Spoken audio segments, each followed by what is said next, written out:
Hey, hey, hey, Je m'appelle hey. Sylvia, je suis maman de 3 enfants atypiques et je suis moi-même porteuse de maladies chroniques.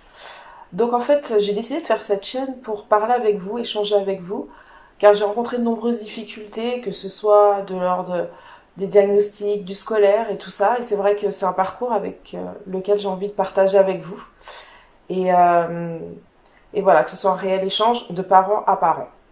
Alors, il y a plusieurs questions qui se posent. C'est déjà, qu'est-ce qu'un enfant atypique? Un enfant atypique, c'est un enfant qui ne rentre pas dans les codes sociaux, qui a des difficultés à l'école, qui a des difficultés de sociabilité, qui a un espèce de mal-être comme la phobie scolaire, et encore beaucoup d'autres. Donc il y a beaucoup de sujets sur lesquels on va pouvoir échanger ensemble, on va pouvoir discuter. Et surtout, il y a un parcours commun qui est celui d'abord du diagnostic.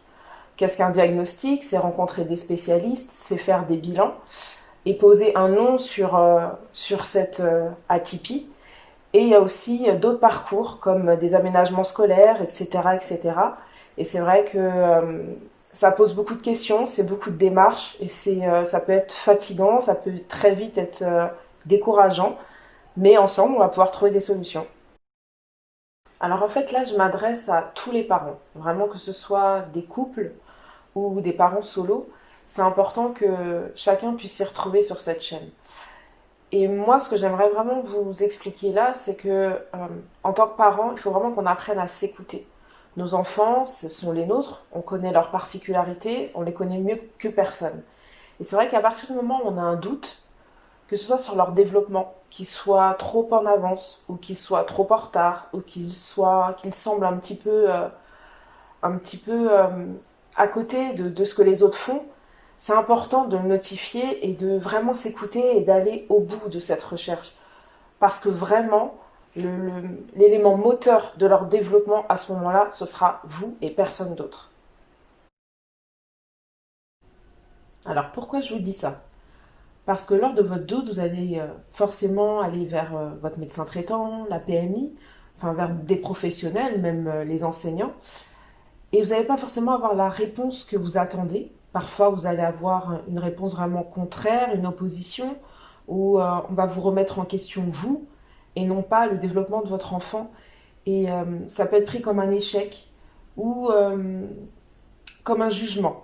Et c'est vrai que c'est important de ne pas lâcher si vous sentez que vous n'avez pas eu de réponse à vos questions et que vous êtes persuadé de cette problématique de développement.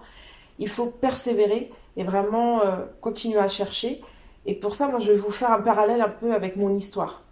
Je vais vous parler de l'histoire de mon Benjamin, qui a maintenant 11 ans. Et en fait, depuis qu'il est tout petit, j'ai toujours eu des doutes sur son développement. Déjà, c'est un enfant qui pleurait pas beaucoup, qui ne dormait pas tout seul et qui avait des difficultés à s'alimenter. Donc, il n'acceptait pas les morceaux. Donc, il a très longtemps été au biberon. Et ça a commencé comme ça. Et son développement s'est fait progressivement comme ça. Il y a d'autres soucis qui se sont ajoutés. Il ne répondait pas quand je l'appelais. Et donc on a mis ça sur le compte de problèmes d'audition.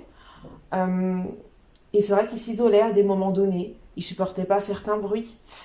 Et moi j'avais beau aller vers des professionnels et on m'expliquait que le problème c'était mon éducation, ma façon de faire, qui n'allait pas. Mais j'étais toujours persuadée qu'il y avait quelque chose, qu'on ne répondait pas à mes questions. Et j'ai continué, je me suis tournée vers différents professionnels. Et pour au final, cette année, avoir eu un diagnostic, donc à ses 11 ans, comme quoi il était autiste et qu'il a des troubles d'attention avec hyperactivité et beaucoup d'autres troubles. Et donc c'est vrai qu'il m'a fallu 11 ans pour avoir une réponse. Mais du coup, c'est 11 ans peut-être trop tard. Mais en fait, maintenant, je peux l'aider, je peux l'accompagner au mieux avec les professionnels qui pourront l'aider à se développer. Et plus tôt on fait cette démarche, plus tôt on tombe sur les bons professionnels, plus tôt nos enfants pourront grandir et s'épanouir comme tous les autres enfants. Alors attention, quand je parle de diagnostic et de bilan, il ne faut pas tout de suite penser à une étiquette qu'on pose sur son enfant. Il faut vraiment voir ça comme un aménagement, un outil dont vous aurez besoin pour aménager la vie de votre enfant au mieux de ses besoins. Donc que ce soit dans sa vie scolaire, sa vie professionnelle plus tard, sa vie familiale aussi.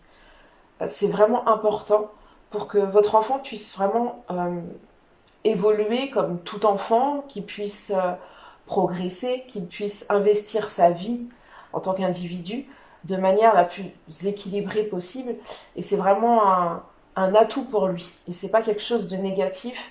Et encore mieux pour l'école, pour sa scolarité, puisque du coup, vous pourrez demander des adaptations de manière à aménager le temps, le matériel, etc., etc. Donc vraiment, c'est pas quelque chose de péjoratif, c'est pas une étiquette qu'on colle sur le front de votre enfant. Il faut vraiment le voir comme une béquille pour vous aider à l'accompagner. Et en fait, c'est ce qu'on va voir aussi dans les prochaines vidéos, c'est vraiment déjà qu'est-ce qu'une atypie, qu'est-ce qu'un enfant considéré comme atypique, des comportements, on dit un petit peu différents des autres.